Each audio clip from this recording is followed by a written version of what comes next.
పట్టణ ప్రజలందరికీ నమస్కారం. సోమవారం వరకు భారీ వర్ష సూచన ఉన్న నేపథ్యంలో మన మున్సిపల్ కార్యాలయంలో కంట్రోల్ రూమ్ను ఏర్పాటు చేసుకోవడం జరిగింది.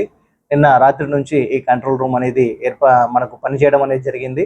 ఈ కంట్రోల్ రూమ్లో 3 షిఫ్ట్ల వారీగా ఉద్యోగులను నియమించాము. ప్రతి ఒక్క షిఫ్ట్కి 8 గంటల పాటు చొప్పున 3 షిఫ్టుల్ని మేము విభజించి ఉద్యోగుల్ని నియమించడం అనేది జరిగింది.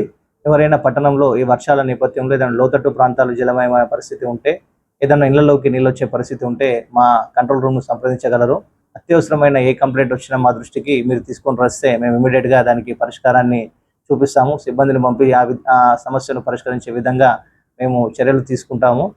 మనకు పారిశుద్ధ్య సమస్య ఉన్నా, లేదా ఎలక్ట్రిసిటీ సమస్య ఉన్నా, డ్రింకింగ్ వాటర్ సమస్య ఉన్నా, ఏదైనా పాత ఇళ్ళు కూలిపోయి ప్రమాదకర పరిస్థితుల్లో ఉన్నా, ఇలాంటి ఏ సమస్యలు ఉన్నా సరే మీరు ఈ కంట్రోల్ రూమ్ దృష్టికి తీసుకురావాలని చెప్పేసి నేను కోరుకుంటున్నాను. ఈ సేవల్ని అత్యవసరం ఉన్న వాళ్ళే ఉపయోగించుకోవాలని చెప్పేసి నేను కోరుతూ, ఈ భారీ వర్షాల రూపంలో ఎలాంటి అవసరమో మున్సిపాలిటీ నుంచి కావాలన్నా మీరందరూ కూడా కంట్రోల్ రూమ్ సంప్రదించవలసిందిగా కోరుతున్నాను. Thank you.